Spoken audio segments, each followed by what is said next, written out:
Shalom, salam sejahtera dalam kasih Tuhan kita Yesus Kristus. Berjumpa kembali dalam program 5 menit dalam kasih Tuhan. Saya ingin mengajak kita semua membaca firman Tuhan dalam Mazmur 16 ayat yang ke-7 sampai dengan ayat yang ke-11. Firman Tuhan berbunyi demikian, "Aku memuji Tuhan yang telah memberi nasihat kepadaku. Ya, pada waktu malam hati nuraniku mengajari aku." Ayat 8, "Aku senantiasa memandang kepada Tuhan, karena Ia berdiri di sebelah kananku, aku tidak goyah. Sebab itu hatiku bersukacita dan jiwaku bersorak-sorak, bahkan tubuhku akan diam dengan tentram. Sebab Engkau tidak menyerahkan aku ke dunia orang mati, dan tidak membiarkan orang kudus-Mu melihat kebinasaan. Engkau memberitahukan kepadaku jalan kehidupan. Di hadapan-Mu ada sukacita berlimpah-limpah. Di tangan kanan-Mu ada nikmat senantiasa." Bapak Ibu jemaat yang saya kasih dalam Tuhan Yesus, saya mau memberikan satu tema perenungan kita, yakni senantiasa memandang kepada Tuhan. Daud memberikan contoh dan teladan iman bagi kita untuk selalu memandang kepada Tuhan dalam segala langkah hidup kita.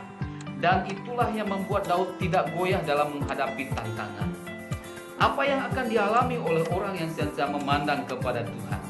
Ada 3 hal yang akan dialami oleh setiap orang, oleh setiap anak Tuhan yang senantiasa memandang kepada Tuhan.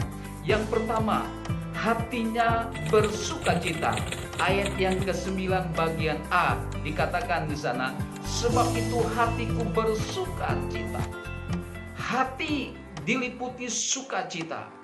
Renungan beberapa hari yang lalu, saya menyampaikan bahwa sukacita di dalam Tuhan itu beda dengan sukacita yang dialami, yang diberikan oleh dunia. Banyak orang hari-hari ini semakin sulit untuk bersukacita. Saat dalam pergumulan kita mengeluh, dalam kesesakan kita panik, tersenggol sedikit kita emosi, doa belum dijawab kita mulai tawar hati kepada Tuhan. Tetapi sebagai anak Tuhan, kita tidak boleh seperti itu.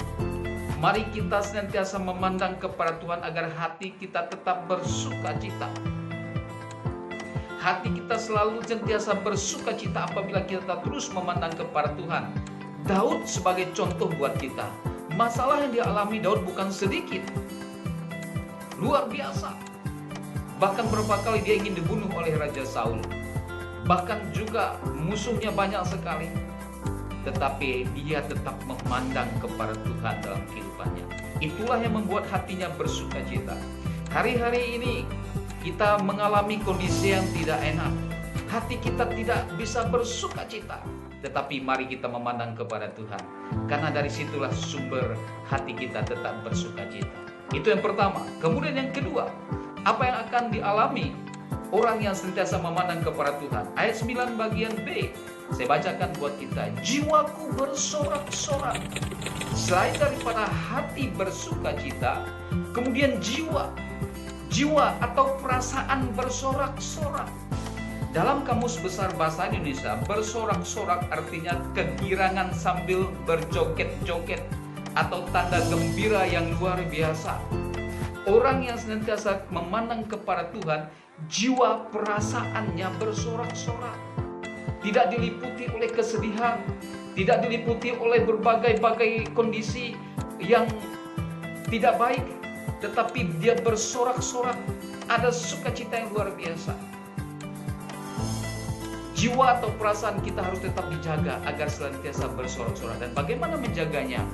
Yakni senantiasa memandang kepada Tuhan. Orang yang terganggu jiwanya karena tidak ada sukacita, tidak ada sorak-sorak, dan itu akan mengakibatkan dia stres. Dan tidak jarang kita melihat mereka lari ke rumah sakit karena perasaannya, jiwanya terganggu. Tetapi bagi kita sebagai anak-anak Tuhan, mari kita terus memandang kepada Allah, memandang kepada Tuhan, agar jiwa perasaan kita bersorak-sorak. Kemudian yang ketiga, apa yang dialami oleh setiap pribadi, setiap orang yang senantiasa memandang kepada Tuhan. Yang ketiga, bagian ayat 9 bagian C dikatakan, bahkan tubuhku akan diam dengan tentram. tubuh akan diam dengan tentram ketika Daud senantiasa memandang kepada Tuhan. Bukan hanya hatinya, bukan hanya perasaan atau jiwanya bersukacita, bersorak-sorak, tetapi juga tubuhnya dikatakan diam dengan tentram. Itu apa artinya, Bapak Ibu yang saya kasih dalam Tuhan Yesus? Artinya bahwa tubuhnya mengalami kondisi yang stabil atau sehat secara jasmani. Unsur dalam tubuh kita ini, dalam raga kita ada tubuh, jiwa, dan roh.